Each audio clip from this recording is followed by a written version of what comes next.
Mr. President, friends, and fellow citizens, he who could address this audience without a galling sensation has stronger nerves than I have. I do not remember ever to have appeared as a speaker before any assembly more shrinkingly, nor with greater distrust of my ability than I do to this day. A feeling has crept over me, quite unfavorable to the exercise of my limited powers of speech. The task before me is one which requires much previous thought and study for its proper performance. I know that apologies of this sort are generally considered flat and unmeaning. I trust, however, that mine will not be so considered. Should I seem at ease, my appearance would much misrepresent me.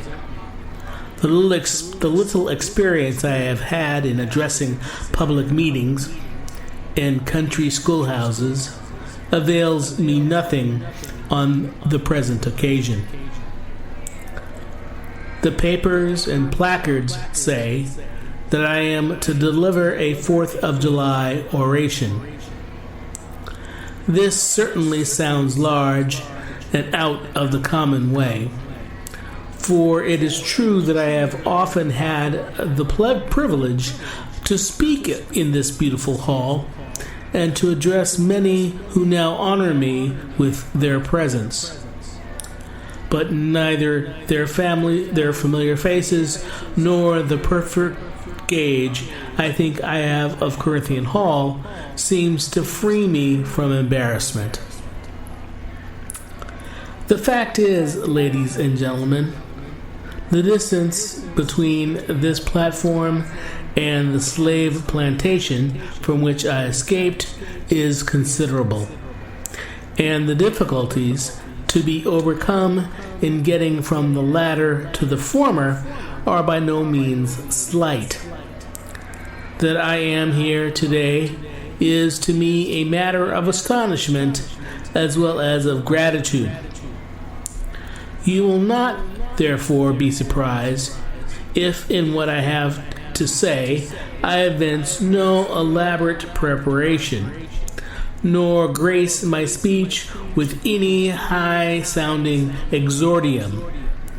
With little experience and with less learning, I have been able to throw my thoughts hastily and imperfectly together, and trusting to your patient and generous indulgence, I will proceed to lay them before you. This, for the purpose of this celebration, is the 4th of July. It is the birthday of your national independence and of your political freedom. This is to you is what the Passover was to the emancipated people of God. It carries your minds back to the day and to the act of your great deliverance, and to the signs and to the wonders associated with that act and that day. This celebration also marks the beginning of another year of your national life, and remind you that the Republic of America is now 76 years old. I am glad, fellow citizens, that your nation is so young. 76 years, though a good old age for a man, is but a mere speck in the life of a nation. 70 years and 10 is the allotted time for individual men, but nations number their years by thousands. According to this fact, you are now, even now, only in the beginning of your national career, still lingering in the period of childhood. I repeat, I am glad this is so. There is hope in the thought, and hope is much indeed needed, under the dark clouds which lower above the horizon. The eye of the reformer is met with angry flashes, portending disastrous times. But his heart may well beat lighter at the thought that America is young, and that she is still in the impressionable stage of her existence. May he not hope that high lessons of wisdom, of justice, and of truth will yet give direction to her destiny? Were the nation older, the patriot's heart might be sadder, and the reformer's brow heavier. Its future might be shrouded in gloom, and the hope of its prophets go out in sorrow. There is consolation in the thought that America is young. Great streams are not easily turned from channels worn deep in the course of ages. They may sometimes rise in quiet and stately majesty and inundate the land, refreshing and fertilizing the earth with their mysterious properties. They may also rise in wrath and fury and bear away on their angry waves the accumulated wealth of years of toil and hardship. They, however, gradually flow back to the same old channel and flow on as serenely as ever. But while the river may not be turned aside, it may dry up and leave nothing behind but the withered branch and the unsightly rock to howl in the abyss-sweeping wind the sad tale of departed glory. As with rivers, so with nations. Fellow citizens, I shall not presume to dwell at length on the associations that cluster about this day. The simple story of it is that 76 years ago, the people of this country were British subjects. The style and title of your sovereign people, in which you now glory, was not then born. You were under the British crown. Your fathers esteemed the English government as the home government, and England as the fatherland. This home government, you know, although a considerable distance from your home, did, in the exercise of its parental prerogatives, impose upon its colonial children such restraints, burdens, and limitations as, in its mature judgment, it deemed wise, right, and proper. But your fathers, who had not adopted the fashionable idea of this day, of the infallibility of government, and the absolute character of its acts, presumed to differ from the home government in respect to the wisdom and the justice of some of those burdens and restraints. They went so far in their excitement as to pronounce the measures of government unjust, unreasonable, and oppressive, and altogether such as ought not to be quietly submitted to. I scarcely need say, fellow citizens, that my opinion of those measures fully accords with that of your fathers. Such a declaration of agreement on my part would not be worth much to anybody. It would certainly prove nothing as to what part I might have taken had I lived during the great controversy of 1776. To say now that America was right and England wrong is exceedingly easy. Everybody can say it. The dastard, not less the noble brave, can flippantly descant on the tyranny of England towards the American colonies. It is fashionable to do so. But there was a time when to pronounce against England and in favor of the cause of the colonies tried men's souls. They who did so were accounted in their day plotters of mischief, agitators and rebels, dangerous men.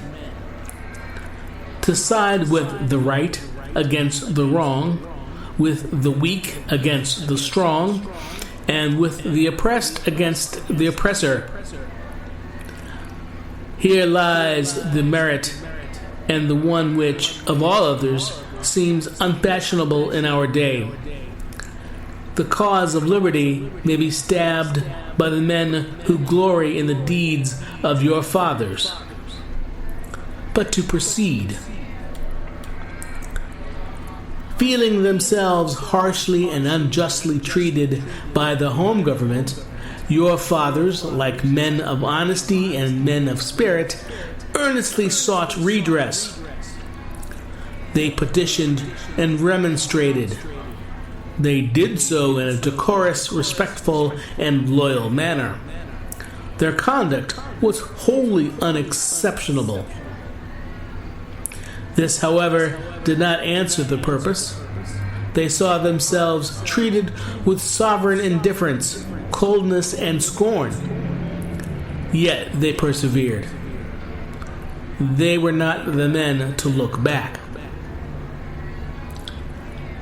As the sheet of anchor takes a firmer hold, when the ship is tossed by the storm, so did the cause of your fathers grow stronger, as it breasted the chilling blasts of kingly displeasure. The greatest and best of British statesmen admitted its justice, and the loftiest eloquence of the British Senate came to its support. But with that blindness which seems to be the unvarying characteristic of tyrants, save Pharaoh and his hosts were drowned in the Red Sea, the British government persisted in the exactions complained of. The madness of this course, we believe, is admitted now, even by England, but we fear the lesson is wholly lost on our present ruler. Oppression makes a wise man mad. Your fathers were wise men, and if they did not go mad, they became restive under this treatment. They felt themselves the victims of grievous wrongs, wholly inaccurate in their colonial capacity. With brave men, there is always a remedy for oppression. Just here, the idea of a total separation of the colonies from the crown was born. It was a startling idea, much more so than we, at this distance of time, regard it.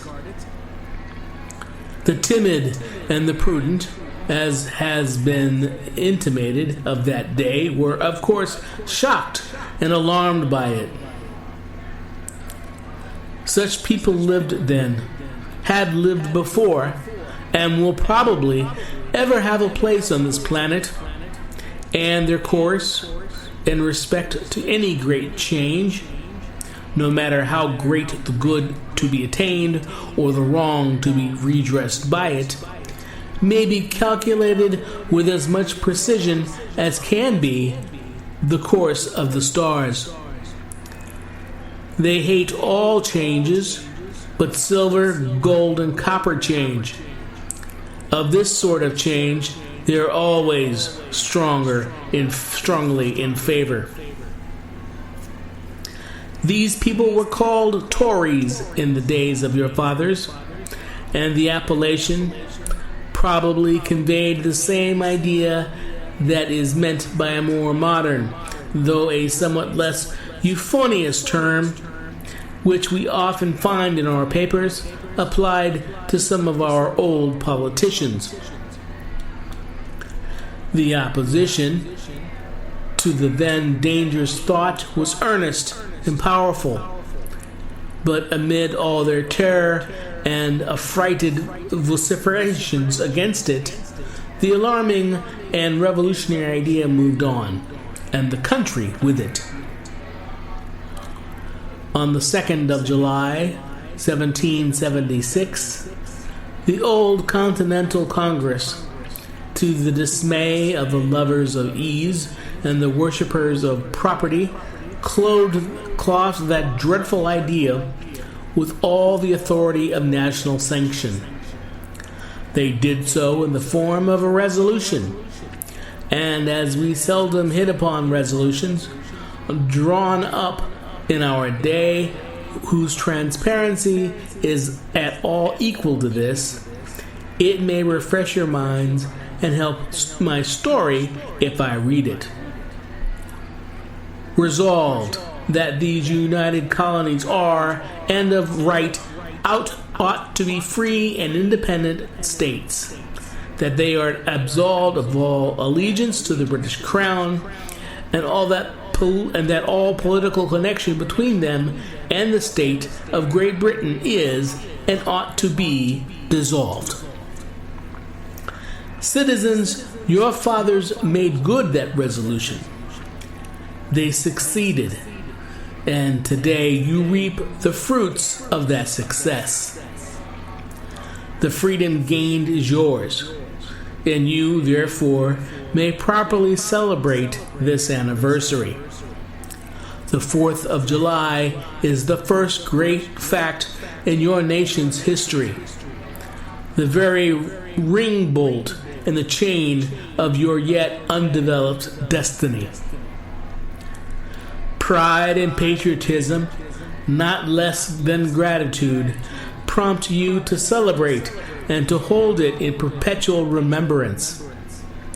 I have said that the Declaration of Independence is the ring bolt to the chain of your nation's destiny. So, indeed, I regard it. The principles contained in that instrument are saving principles. Stand by those principles. Be true to them on all occasions, in all places, against all foes, at whatever cost. From the round top of your ship of state, dark and threatening clouds may be seen. Heavy billows, like mountains in the distance, disclose the leeward huge forms of flinty rocks. That bolt drawn, that chain broken, and all is lost. Cling to this day. Cling to it and to the principles with the grasp of a storm-tossed mariner to a spar at midnight. The coming into being of a nation in any circumstances is an interesting event, but besides general considerations, there were peculiar circumstances which make the advent of this republic an event of special attractiveness. The whole scene, as I look back to it, was simple, dignified, and sublime.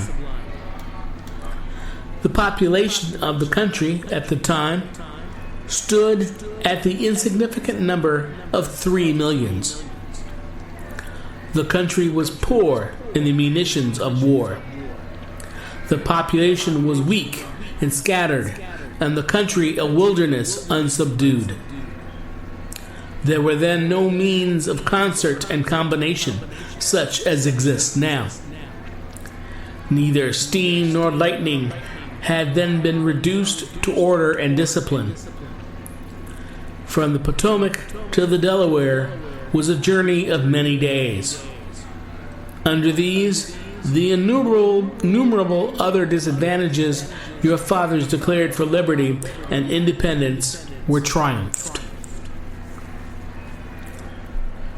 Fellow citizens, I am not wanting in respect for the fathers of this republic.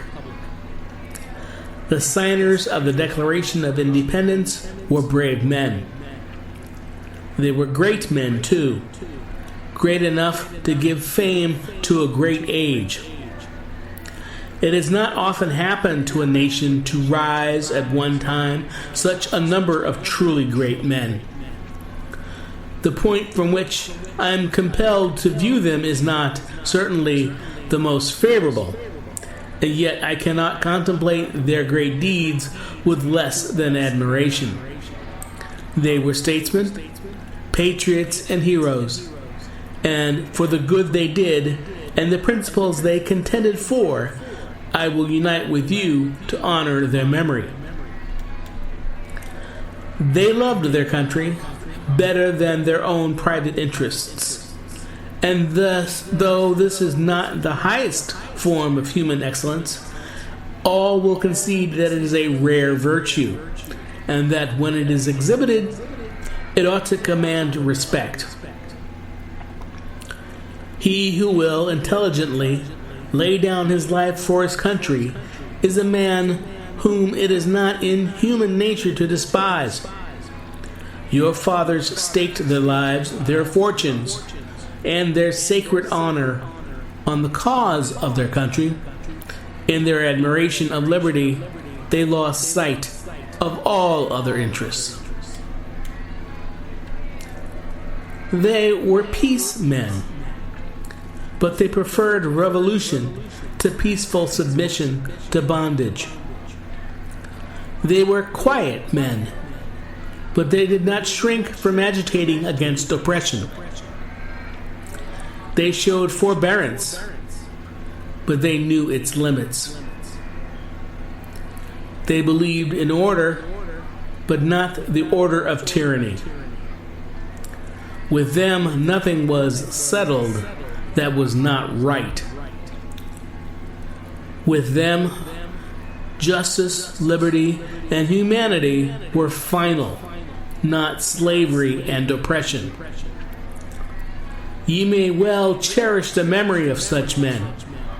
They were great in their day and generation. Their solid manhood stands out the more as we contrast it with these degenerate times. How circumspect, exact, and proportionate were all their movements. How unlike the politicians of an hour. Their statesmanship looked beyond the passing moment and stretched away in strength into the distant future. They seized upon eternal principles and set a glorious example in their defense. Mark them.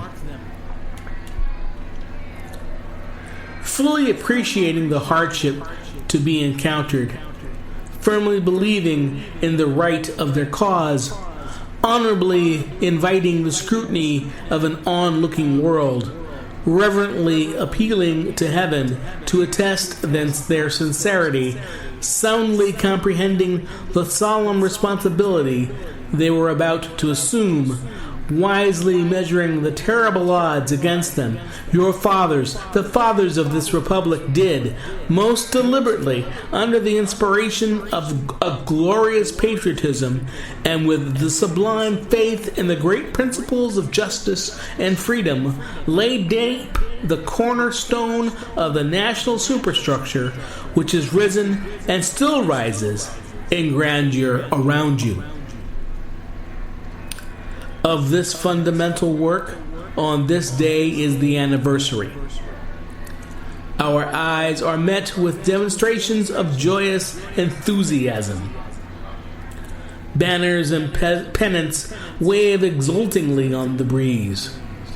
The din of business, too, is hushed. Even Mammon seems to have quitted his grasp on this day. The ear-piercing fife and the stirring drum unite their accents with the ascending pearl of 1,000 church bells. Prayers are made, hymns are sung, and sermons are preached in honor of this day, while the quick martial tramp of a great and multitudinous nation, echoed back by all the hills, valleys, and mountains of a vast continent, bespeak the occasion one of thrilling and universal interest, a nation's jubilee. Friends and citizens, I need not enter further into the causes which led to this anniversary. Many of you understand them better than I do. you could instruct me in regard to them. That is a branch of knowledge in which you feel, perhaps, a much deeper interest than your speaker. The causes which led to the separation of the colonies from the British Crown have never lacked for a tongue. They have all been taught in your common schools, narrated at your firesides, unfolded from your pulpits, and thundered from your legislative halls, and are as familiar to you as household words. They form the staple of your national poetry and eloquence. I remember also that, as a people, Americans are remarkably familiar with all facts which make in their own favor. This is esteemed by some as a national trait, perhaps a national weakness. It is a fact that whatever makes for the wealth or for the reputation of Americans and can be had cheap will be found by Americans. I shall not be charged with the slandering Americans if I say I think the American side of any question may be safely left in American hands. I leave, therefore, the great deeds of your fathers to other gentlemen whose claim to have been regularly descended will be less likely to be disputed than mine. My business, if I have any here today, is with the present, the accepted time with God, and His cause to the ever-living now. Trust no future, however pleasant. Let the dead past bury its dead. Act in the living present, heart within, and God overhead. We have to do with the past only as we can make it useful to the present and to the future. To all inspiring motives, to noble deeds which can be gained from the past, we are welcome. But now is the time, the important time.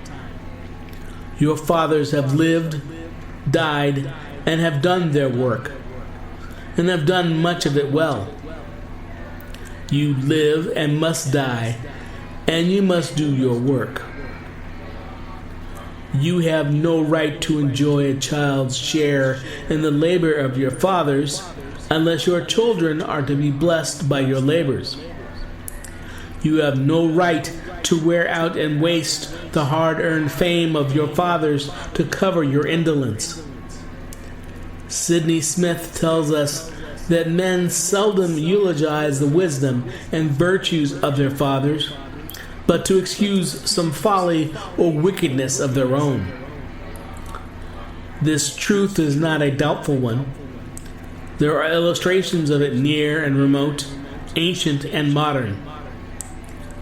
It was fashionable, hundreds of years ago, for the children of Jacob to boast, "We have Abraham to our father," when they have long lost Abraham's faith and spirit. That people contented themselves under the shadow of Abraham's great name, while they repudiated the deeds which made his name great. Need I remind you that a similar thing is being done all over this country today? Need I tell you that the Jews are not the only people who built the tombs of the prophets and garnished the sepulchres of the righteous?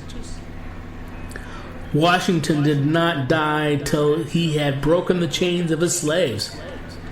Yet his monument is built up by the price of human bondage, of human blood. And the traitors in the bodies and souls of men shout, "We have Washington to our father." Alas, that it should be so. Yet it is so. The evil that men do lives after them. The good is oft interred with their bones. Fellow citizens, pardon me. Allow me to ask, Why am I called upon to speak here today? What have I, or those I represent, to do with your national independence?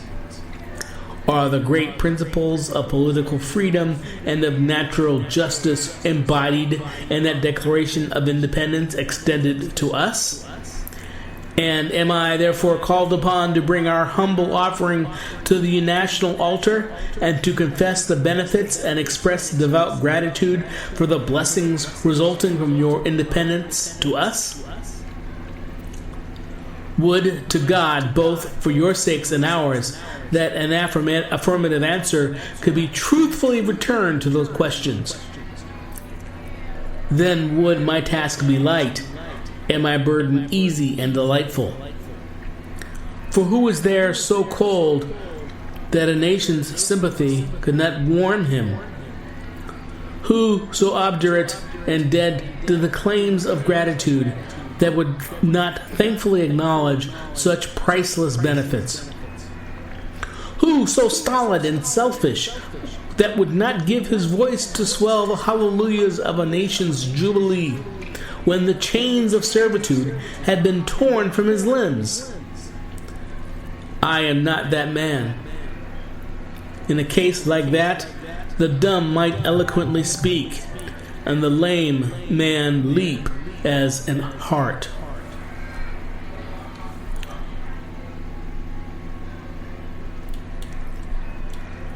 But such is not the state of the case. I say it with a sad sense of the disparity between us. I am not included with the pale of the glorious anniversary. Your high independence only reveals the immeasurable distance between us. The blessings in which you this day rejoice are not enjoyed in common.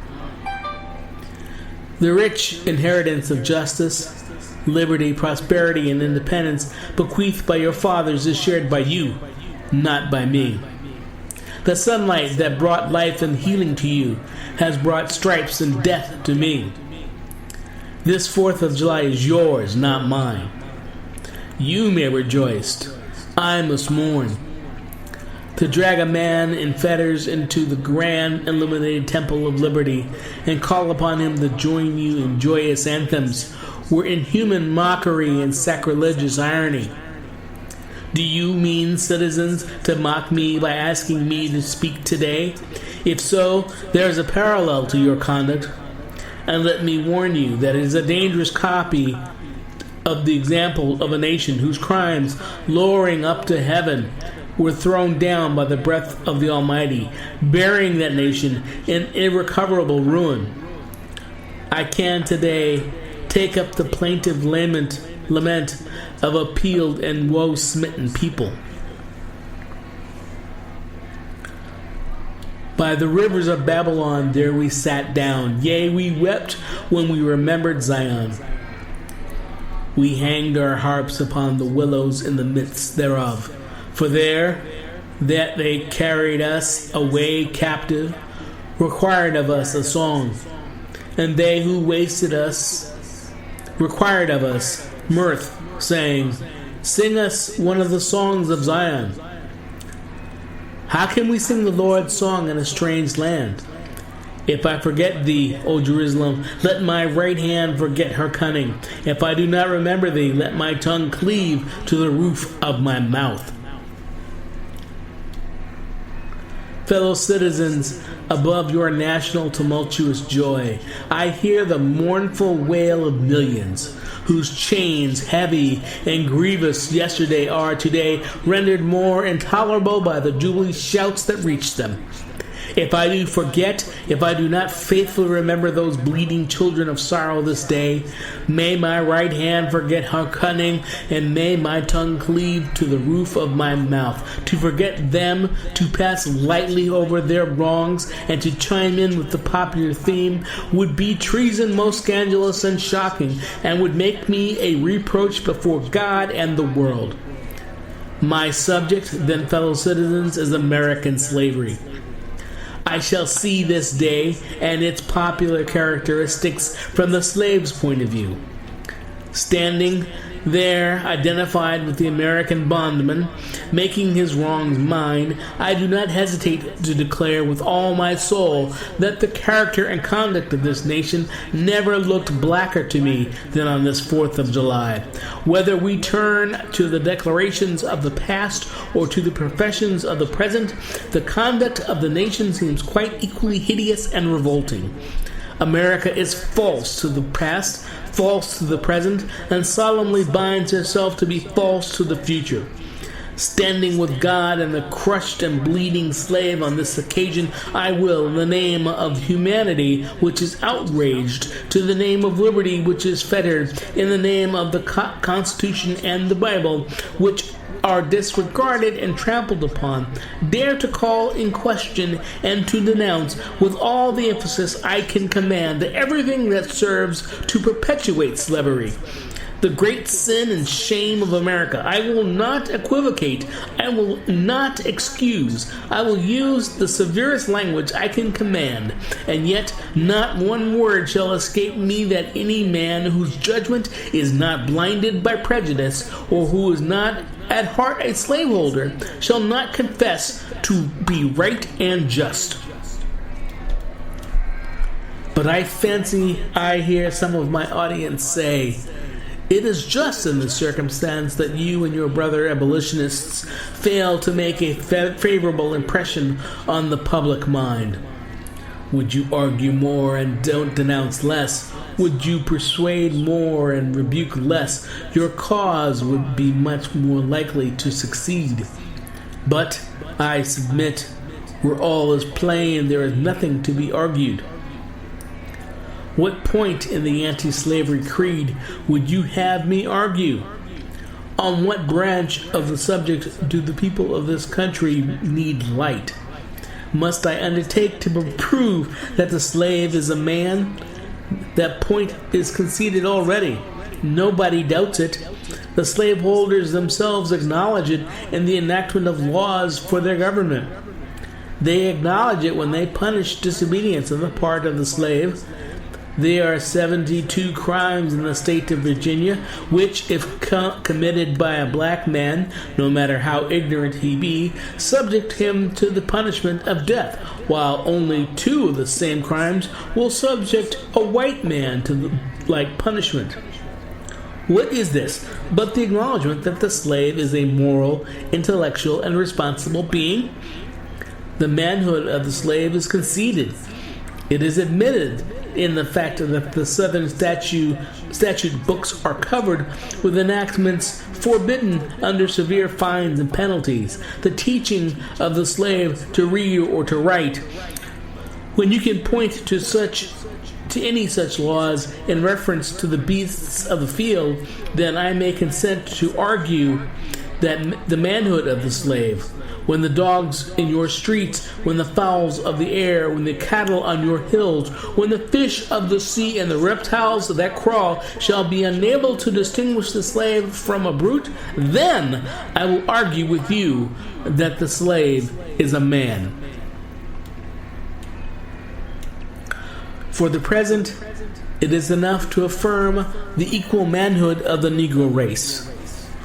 It is not astonishing that, while we are plowing, planting, and reaping, using all kinds of mechanical tools, erecting houses, constructing bridges, building ships, working in metal of brass, iron, copper, silver, and gold, that while we are reading, writing, and ciphering, acting as clerks, merchants, and secretaries, having among us lawyers, doctors, ministers, poets, authors, editors, traders, orators, and teachers, that while we are engaged in all manner of enterprises common to other men, digging gold in California, capturing the whale in the Pacific, feeding sheep and cattle on the hillside, living, moving, acting, thinking, planning, living in families as husbands, wives, and children, and above all confessing and worshiping the Christian's God, and looking hopefully for life and immortality beyond the grave, we are called upon to prove that we are men.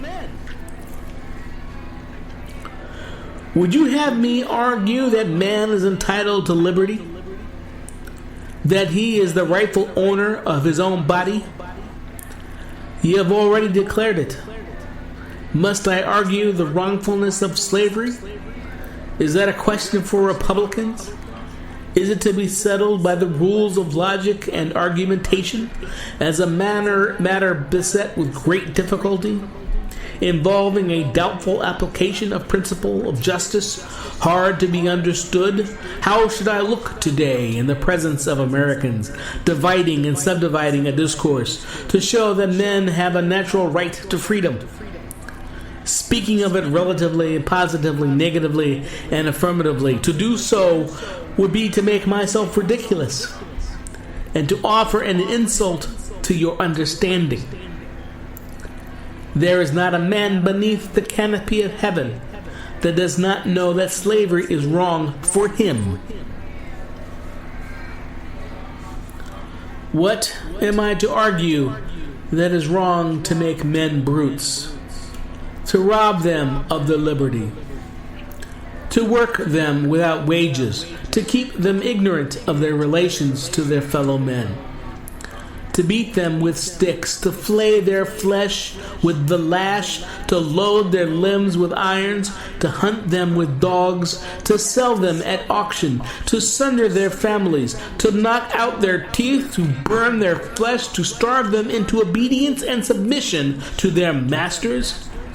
Must I argue that a system thus marked with blood and stained with pollution is wrong? No, I will not. I have better employments for my time and strength than such arguments would imply. What then remains to be argued?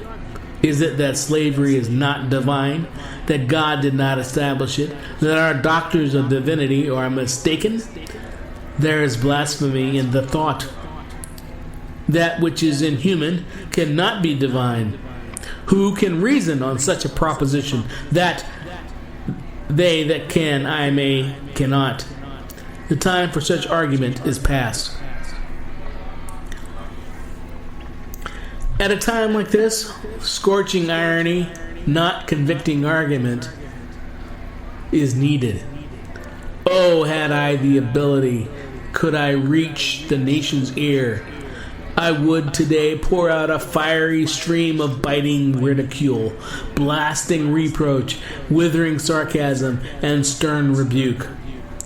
For it is not light that is needed, but fire. It is not the gentle shower, but thunder.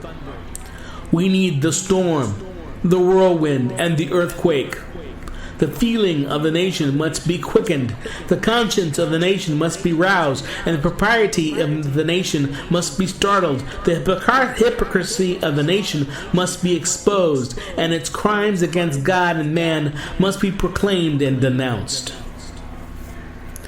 What to the American slave is your 4th of July? I answer, a day that reveals to him more than all other days in the year the gross injustice and cruelty to which he is the constant victim.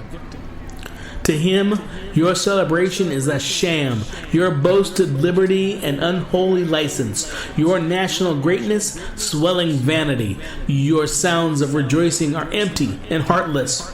Your denunciations of tyrants, brass-fronted impudence. Your shouts of liberty and equality, hollow mockery. Your prayers and hymns, your sermons and thanksgivings, with all your religious parade or solemnity, are to him more bombast, fraud, deception, impiety, and hypocrisy. A thin veil to cover up crimes which would drag disgrace a nation of savages. There is not a nation on the earth guilty of practices more shocking and bloody than are the people of these United States at this very hour. Go where you may, search where you will, roam through all the monarchies and despotisms of the old world, travel through South America and search out every abuse, and when you have found the last, lay by your facts by the side of the everyday practices of this nation, and you will say with me that for revolting barbarity and shameless hypocrisy, America reigns without a rival. Take the American slave trade, which we are told by the papers is especially prosperous just now. Ex-Senator Benton tells us that the price of men was never higher than now. He mentions the fact to show that slavery is in no danger. This trade is one of the peculiarities of American institutions. It is carried on in all the large towns and cities in one half of this confederacy, and millions are pocketed every year by dealers in this horrid traffic. In several states, this trade is the chief source of wealth. It is called, in contradistinction to the foreign slave trade, the internal slave trade. It is probably called so too in order to divert from it the horror with which the foreign slave trade is counterplanted. That trade has long since been denounced by this government as piracy. It has been denounced with burning words from the high places of the nation as an execrable traffic. To arrest it, to put an end to it, this nation keeps its squadron at immense cost on the coast of Africa. Everywhere in this country it is safe to speak of this foreign slave trade as a most inhuman traffic, opposed alike to the laws of God and of man. The duty of to extirpate and destroy it, it is admitted even by our doctors of divinity. In order to put an end to it, some of these last have consented that their colored brethren, nominally free, should leave this country and establish themselves on the western coast of Africa. It is, however, a notable fact, while so much execration is poured out by Americans upon those engaged in the foreign slave trade, the men engaged in the slave trade between the states pass with condemnation, and their business is deemed honorable.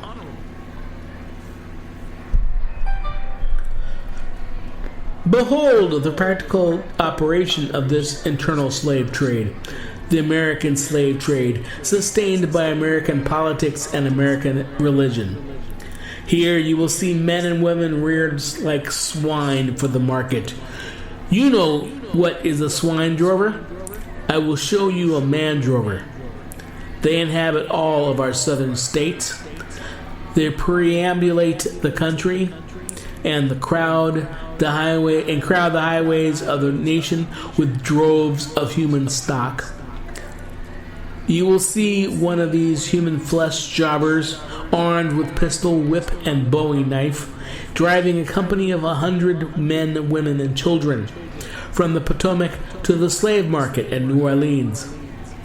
These wretched people are to be sold singly or in lots to suit purchasers. They are food for the cotton field and the deadly sugar mill. Mark the sad procession as it moves wearily along, and the inhuman wretch who drives them.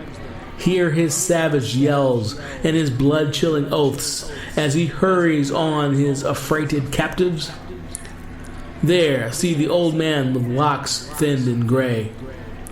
Cast one glance, if you please, upon that young mother whose shoulders are bare to the scorching sun, her briny tears falling on the brow of the babe in her arms. See, too, that girl of 13 weeping, yes, weeping, as she thinks of the mother from whom she has been torn. The drove moves tardily. Heat and sorrow have nearly consumed their strength. Suddenly you hear a quick snap, like the discharge of a rifle. The fetters clank, and the chain rattles simultaneously. Your ears are saluted with a scream that seems to have torn its way to the center of your soul. The crack you heard was the sound of the slave whip. The scream you heard was from the woman you saw with the babe. Her speed had faltered under the weight of her child and her chains. That gash on her shoulder tells her to move on. Follow the drove to New Orleans. Attend the auction. See men examined like horses. See the forms of women rudely and brutally exposed to the shocking gaze of American slave buyers. See this drove sold and separated forever. Never forget the deep, sad sobs that arose from the scattered multitude. Tell me, citizens, where, under the sun, you can witness a spectacle more fiendish and shocking. Yet this is but a glance at the American slave trade, as it exists at this moment in the ruling part of the United States. I was born amid such sights and scenes. To me, the American slave trade is the terrible reality. When a child, my soul was often pierced with a sense of its horrors. I lived on Philpott Street, Fells Point, Baltimore, and have watched from the wharves the slave ships in the basin, anchored from the shore, with their cargoes of human flesh, waiting for favorable winds to waft them down the Chesapeake.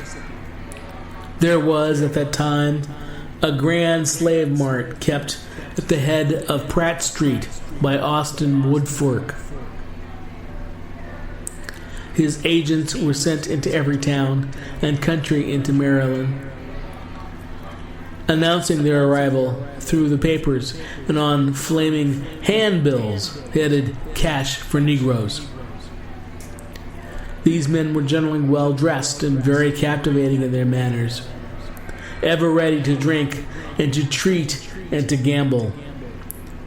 The fate of many a slave has depended upon the turn of a single card, and many a child has been snatched from the arms of its mothers by bargains arranged in a state of brutal drunkenness.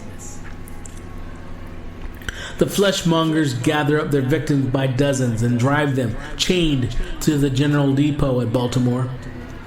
When a sufficient number have been collected here, a ship is chartered for the purpose of conveying the forlorn crew to Mobile or to New Orleans. From the slave prison to the ship, they are usually driven in the darkness of night, for since the anti-slavery agitation, a certain caution is observed. In the deep, still darkness of midnight, I have been often aroused by the dead, heavy footsteps and the piteous cries of the chained gangs that passed our door. The anguish of my boyish heart was intense, and I was often consoled when speaking to my mistress in the morning to hear her say that the custom was very wicked, that she hated to hear the rattle of the chains and the heart-rending cries. I was glad to find one who sympathized with me in my horror. Fellow citizens, this murderous traffic is today in active operation in this boasted republic. In the solitude of my spirit, I see clouds of dust raised on the highways of the South. I see the bleeding footsteps. I hear the doleful wail of fettered humanity on the way to the slave markets, where the victims are to be sold like horses, sheep, and swine, knocked off to the highest bidder. There I see the tenderness ties ruthlessly broken to gratify the lust, caprice, and rapacity of the buyers and sellers of men. My soul sickens at the sight. In this land your fathers loved, the freedom which they toiled to win. Is this the earth whereupon they moved, or these the graves they slumbered in? But a still more inhuman, disgraceful, and scandalous state of things remain to be presented.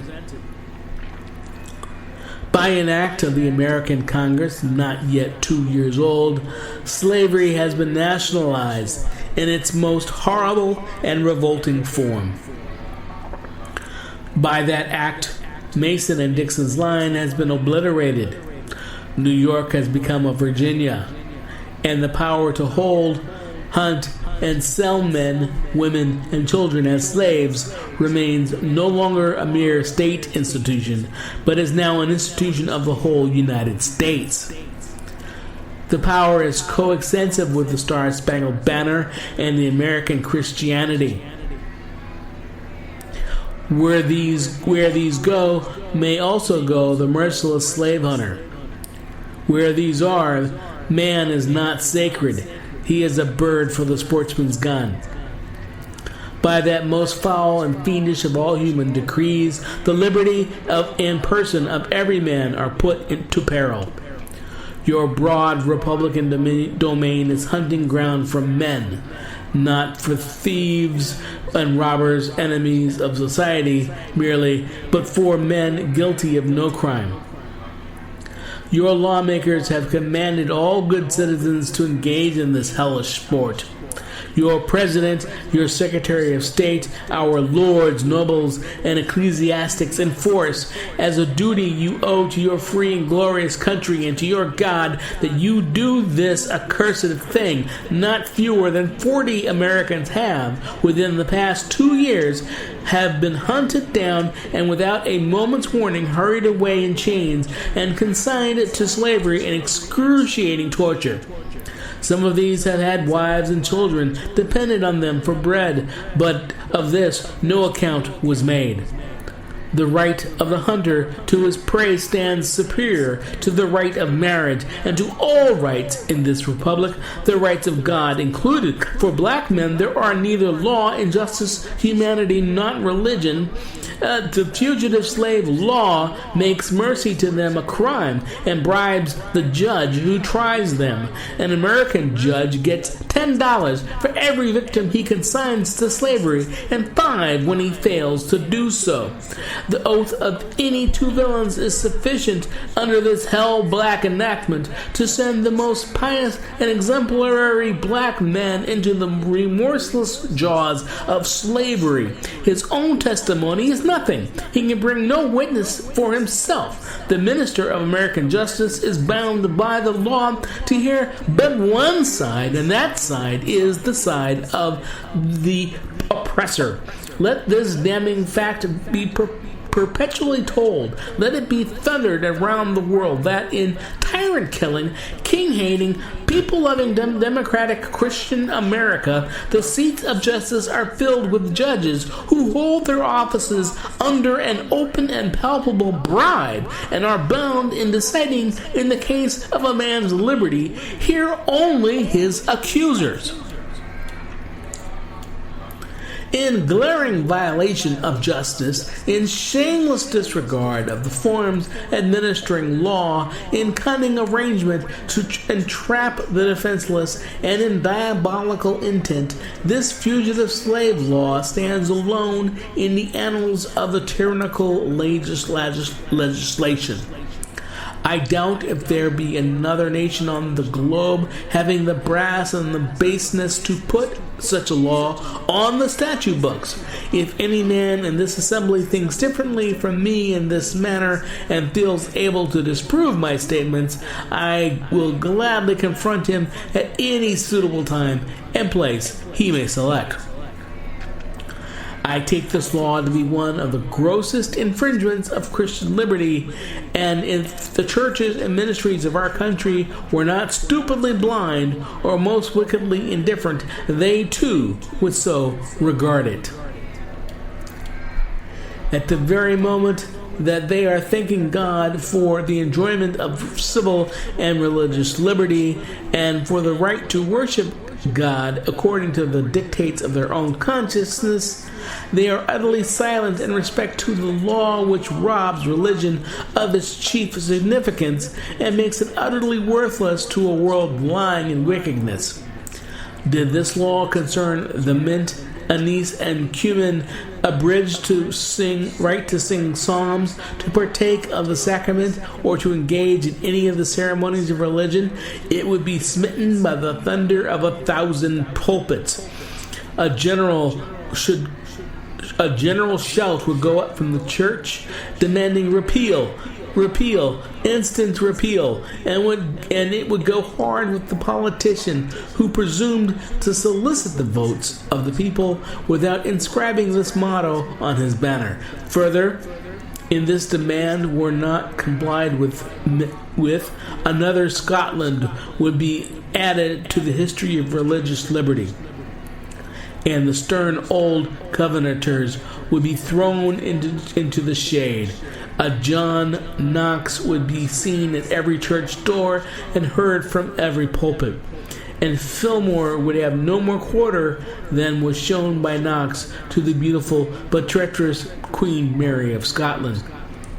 The fact that the Church of our country, with fractional exceptions, does not esteem the fugitive slave law as a declaration of war against religious liberty implies that the Church regards religion simply as a form of worship, an empty ceremony, and not a vital principle requiring active benevolence, justice, love, and goodwill towards man.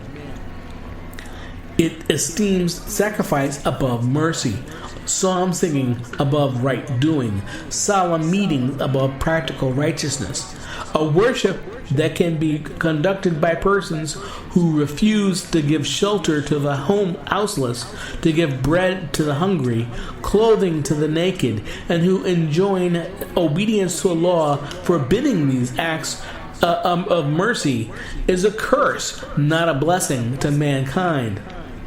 The Bible addresses all such persons as scribes, Pharisees, hypocrites, who pay tithe of mint, anise, and cumin, and have omitted the weightier matters of the law, judgment, mercy, and faith. But the church of this country is not only indifferent to the wrongs of the slave, it actually takes sides with the oppressors. It has made itself the bulwark of American slavery and the shield of American slave hunters. Many of its most eloquent divines, who stand as the very lights of the church, have shamelessly given the sanction of religion and the Bible to the whole slave system. They have taught that man may properly be a slave, that the relation of master and slave is ordained by God, that to send back an escaped bondman to his master is clearly the duty of the followers of the Lord Jesus Christ, and this horrible blasphemy is palmed off under the world for Christianity. For my part, I would say, welcome infidelity, welcome atheism, welcome anything in preference to the gospel as preached by those divines. They convert the very name of religion into an engine of tyranny and barbarous cruelty, and serve to conform more infidels. In this age, than all the infidel writings of Thomas Paine, Voltaire, and Bolingbroke put together have done. These ministers make religion a cold and flinty-hearted thing, having neither principles of right action nor bowels of compassion. They strip the love of God of its beauty and leave the throng of religion of a huge, horrible, repulsive form. It is a religion for oppressors, tyrants, man-stealers, and thugs. It is not that pure and undefiled religion which is from above, and which is first pure, then peaceable, easy to be entreated, full of mercy and good fruits, without partiality and without hypocrisy. But a religion which favors the rich against the poor, which exalts the proud above the humble, which divides mankind into two classes, tyrants and slaves, which says to the man in chains, stay there, and to the oppressor, oppress on. It is a religion which may be professed and enjoyed by all the robbers and enslavers of mankind. It makes God a respecter of persons, denies his fatherhood of the race, and tramples in the dust the great truth of the brotherhood of man. All this we affirm to be true of the popular church and the popular worship of our land and nation. A religion, a church, and a worship which, on the authority of inspired wisdom, we pronounce to be an abomination in the sight of God. In the language of Isaiah, the American Truth Church may be well addressed. Bring no more vain oblations. Incense is an abomination unto me. The new moons and Sabbaths, the calling of assemblies, I cannot away with it. It is iniquity, even the solemn meeting. Your new moons and your appointed feasts my soul hateth. They are a trouble to me.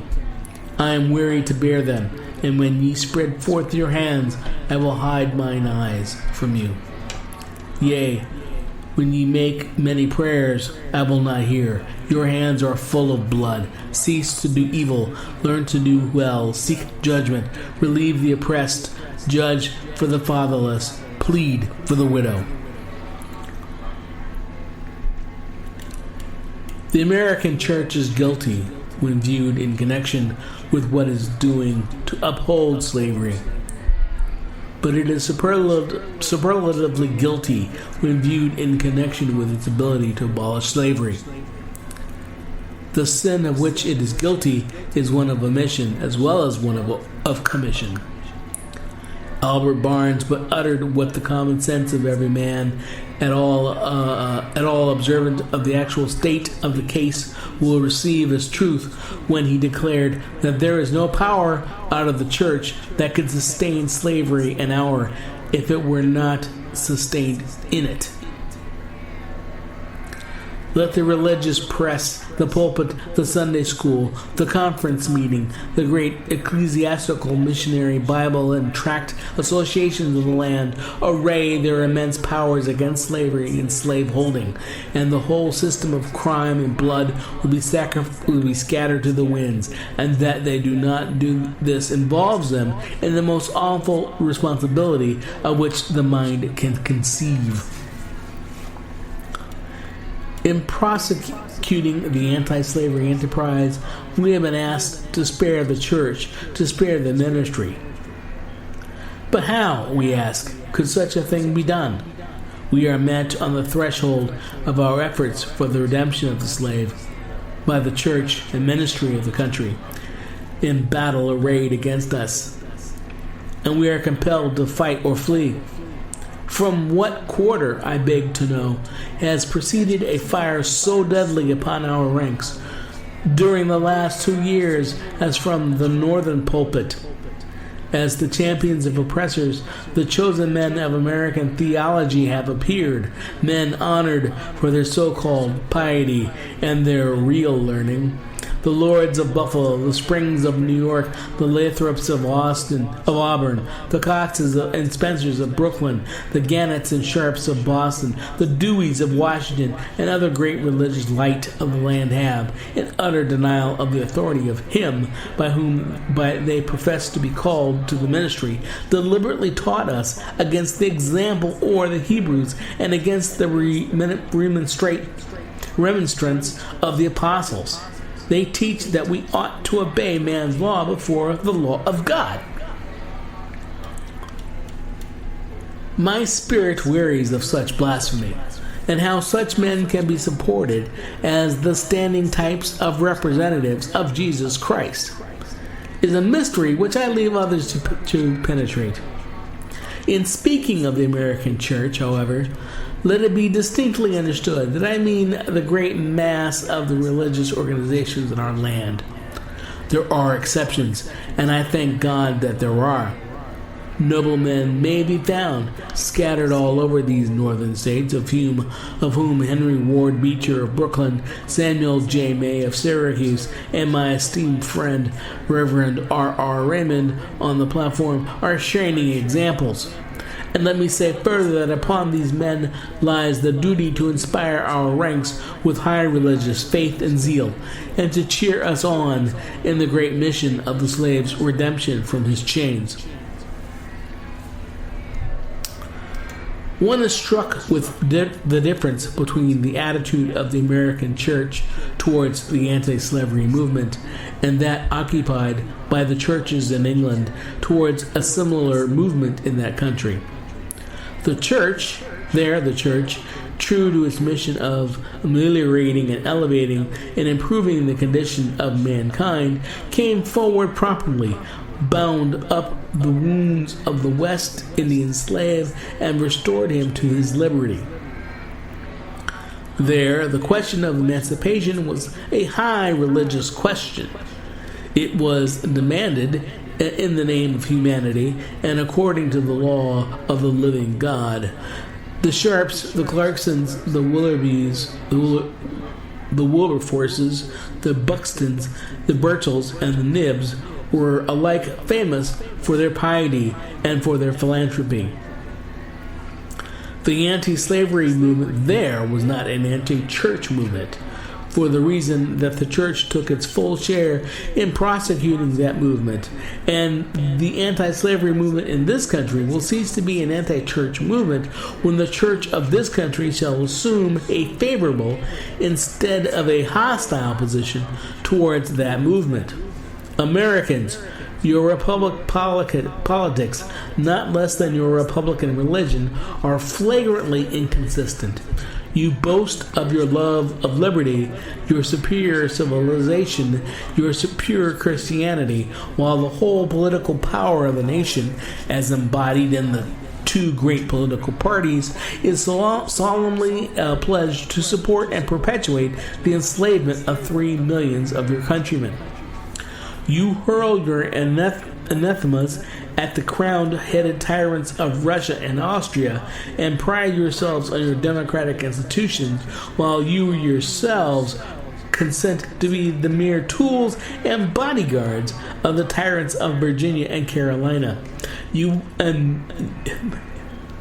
You invite to your shores fugitives of oppression from abroad, honor them with banquets and greet them with ovations, cheer them, toast them, salute them, protect them, and pour out your money to them like water. But the fugitives from your own land you advertise, hunt, arrest, shoot, and kill. You glory in your refinement and your universal education, yet you maintain a system as barbarous and dreadful as ever sustained the character of a nation.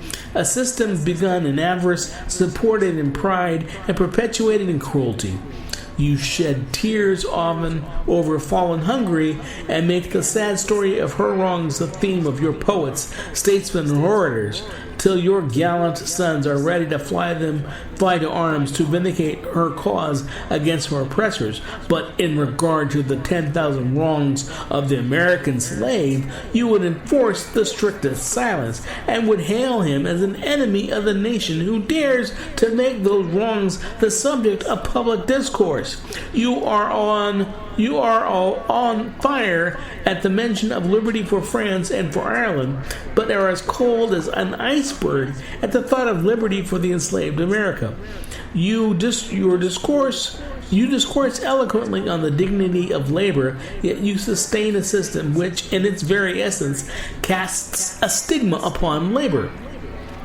You can bare your bosom to the storm of British artillery to throw off a 3-penny tax on tea, and yet wring the last hard-earned farthing from the grasp of the black laborers of your country.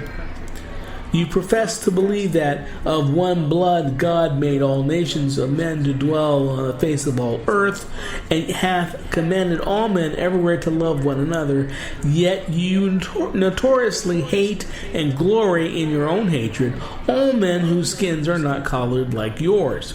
You declare, therefore, you declare before the world, and are understood by the world to declare that you hold these truths to be self-evident, and that all men are created equal, and are endowed by their Creator with certain inalienable rights, and that among these are life, liberty, and the pursuit of happiness. And yet you hold securely in a bondage which, according to your own Thomas Jefferson, is worse than ages of that which your fathers rose in rebellion to oppose, a 7th part of the inhabitants of your country. Fellow citizens, I will not enlarge further on your national inconsistencies. The existence of slavery in this country brands your republicanism as a sham, your humanity as a base pretense, and your Christianity as a lie. It destroys your moral power abroad. It corrupts your politicians at home. It saps the foundation of religion. It makes your name a hissing and a byword to a mocking earth. It is the antagonistic force in your government, the only thing that seriously disturbs and endangers your union. It fetters your progress. It is the enemy of improvement, the deadly foe of education. It fosters pride. It breeds insolence. It promotes violence. It shelters crime. It is a curse to the earth that supports it, and yet you cling to it as if it were the sheet anchor of all your hopes. Oh, be warned, be warned. A horrible reptile is coiled up in your nation's bosom. The venomous creature is nursing at the tender breast of your youthful republic. For the love of God, tear away and fling from you the hideous monster, and let the weight of 20 millions crush and destroy it forever. But it is answered in reply to all of this that precisely what I have now denounced is, in fact, guaranteed by the sanction of the Constitution of the United States, that the right to hold and to hunt slaves is part of the Constitution, framed by the illustrious fathers of the Republic. Then I dare to affirm, notwithstanding all I have said before, your fathers stooped, basely stooped, to palter with us in a double sense, and keep the word of promise to the ear, but break it to the heart. And instead of being the honest men I have before declared them to be, they were the veriest impostors that have ever practiced on mankind. This is the inevitable conclusion, and from there it is no escape. But I differ from those who charge this baseness on the framers of the Constitution of the United States. It is a slander upon their memory, at least so I believe. There is not time now to argue the constitutional question at length, nor have I the ability to discuss it outright as it ought to be discussed. The subject has been handled with masterly power by Lysander Spooner, Esquire, of William Goodell, by Samuel E. Sewell, Esquire, and last, though not least, by Garrett Smith, Esquire. These gentlemen have, as I think, fully and clearly vindicated the Constitution from any design to support slavery for an hour. Fellow citizens, there is no matter in respect to which the people of the North have allowed themselves to be so ruinously imposed upon as that of the pro-slavery character of the Constitution. In that instrument, I hold there is neither warrant, license, nor sanction of the hateful thing, but interpreted as it ought to be interpreted. The Constitution is a glorious liberty document. Read this preamble. Consider its purposes. Is slavery among them? Is it at the gateway, or is it in the temple? It is neither. While I do not intend to argue this question on the present occasion, let me ask if it be not somewhat singular that, if the Constitution were intended to be, by its framers and adopters, a slave-holding instrument, why neither slavery, slave-holding, nor slave can anywhere be found in it? What would be thought of as an instrument legally drawn up, for the purpose of entitling the city of Rochester to a tract of land in which no mention of land was made? Now, there are certain rules of interpretation for the proper understanding of all legal instruments. These rules are well established. They are plain, common sense rules, such as you and I, and all of us, can understand and apply without having passed years in the study of law.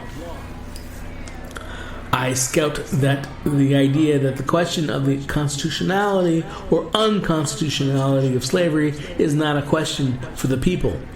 I hold that every American citizen has a right to form an opinion of a constitution and to propagate that opinion, and to use all honorable means to make his opinion the prevailing one.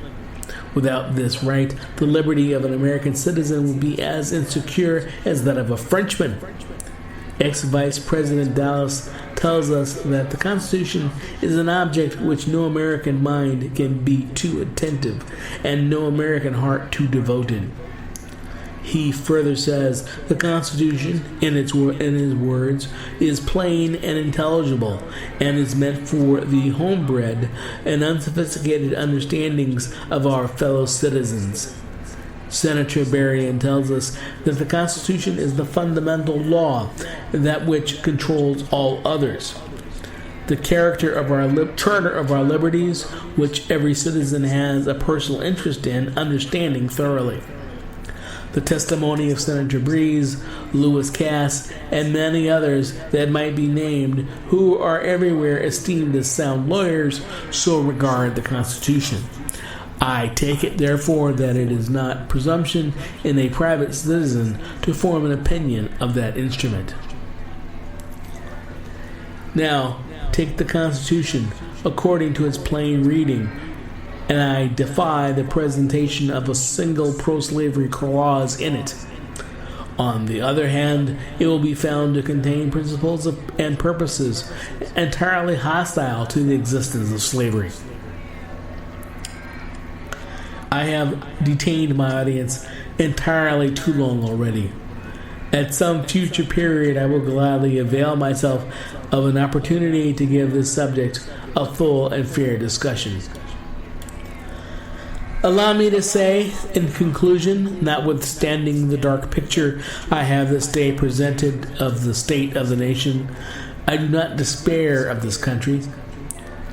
There are forces in operation which must inevitably work the downfall of slavery. The arm of the Lord is not shortened, and the doom of slavery is certain.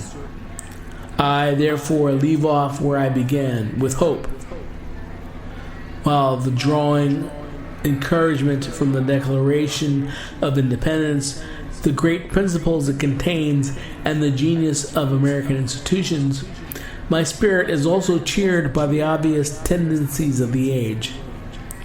Nations do not now stand in the same relation to each other that they did ages ago. No nation can now shut itself up from the surrounding world and trot around in the same old path of its fathers without interference. The time was when such could be done. Long-established customs of hurtful character could formally fence themselves in and do their evil work with social impunity.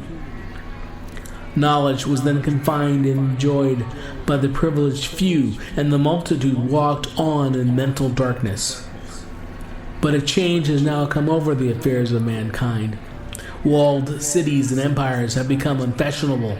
The arm of commerce has borne away the gates of the strong city. Intelligence is penetrating the darkness of the globe. It makes its pathway over and under the sea, as well as on the earth. Wind, steam, and lightning are its chartered agents. Oceans no longer divide, but link nations together. From Boston to London is now a holiday excursion. Space is comparatively annihilated. Thoughts expressed on one side of the Atlantic are distinctly heard on the other. The far-off and almost fabulous Pacific rolls in grandeur at our feet. The celestial empire, the mystery of ages, is being solved. The fiat of the Almighty, let there be light, has not yet spent its force.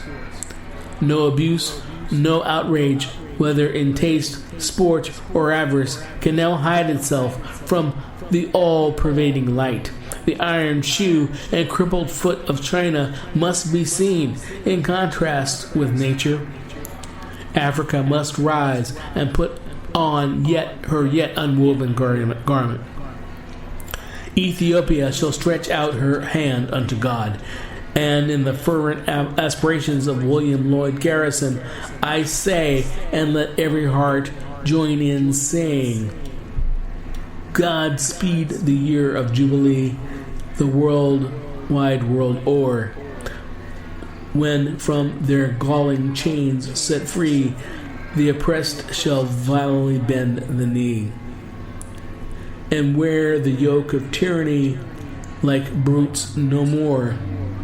That year will come, and freedom's reign to man his plundered fights against restore.